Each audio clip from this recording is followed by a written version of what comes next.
Hello, कैसे हैं आप लोग? उम्मीद करती हूँ सब अच्छे होंगे, बढ़िया होंगे। और सबको पिंकी सिंह का नमस्ते।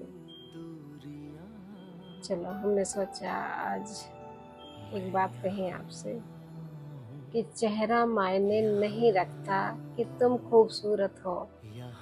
चेहरा मायने नहीं रखता कि तुम खूबसूरत हो। ये निगाहें जिसे चाहे उसे खूबसूरत बना सकती है। क्या आप इस बात से सहमत हो? प्लीज कमेंट करें। पिंक सिंह।